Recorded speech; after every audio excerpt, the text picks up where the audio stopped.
Banyak yang nyeletuk. Indonesia nggak maju gara-gara kebanyakan muslim. Lah, dengerin baik-baik. Mulut lo asal bunyi aja. Justru lo kudu buka mata lebar-lebar. Gue bilangin ya, sekali seumur hidup lo harus mikir pakai otak. Indonesia itu bukan negara ecek-ecek. Letaknya strategis gila, diapit 2 benua, 2 samudra. Kalau ada yang bilang nggak aman, itu tolol. Justru posisi ini bikin dunia nggak bisa hidup tanpa kita. Coba bandingin sama Asia Barat. Di sana, perang meledak tiap hari, rebutan minyak, rebutan wilayah, saling jegal. Indonesia aman dari perang besar, walau ya, rawan bencana alam. Jadi pilih mana? Perang tiap hari atau gempa sesekali? Itu aja udah nunjukin Allah ngasih perlindungan model lain buat kita. Laut luas jadi benteng alami, bikin musuh males nyentuh langsung. Sekarang tarik ke sejarah. Dulu Mekah juga gitu. Siapa sih yang peduli sama kota kecil di tengah gurun? Gak ada kerajaan besar di situ. Persia sama Romawi aja ketawa. Tapi justru dari tempat sepele itu lahir Islam, ngeguncang 2 superpower dunia. Jadi kalau ada yang bilang Indonesia remeh, gua malah senyum. Lah, bukannya ini pola Allah yang sering berulang? Sekarang lihat Indonesia, muslimnya paling banyak di dunia. Sumber daya numpuk, wilayah segede benua mini. Tapi kenapa tetap diremehin? Karena di mata barat, Indonesia bukan negara maju. Mereka nganggep,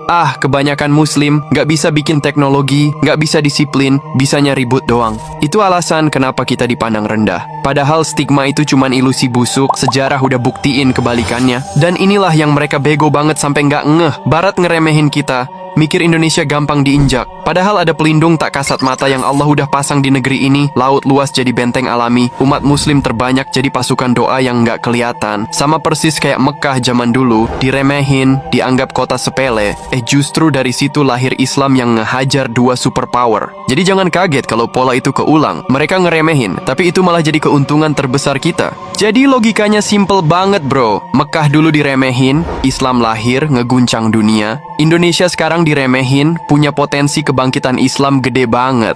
Jadi kalau ada yang sotoy bilang Indonesia nggak maju karena banyak muslim, itu logika kebalik. Justru karena muslim lah Indonesia punya modal gila-gilaan. Tinggal tunggu tanggal mainnya. Dan kalau momen itu datang, dunia pasti ciut. Mau kabur kemana lo semua?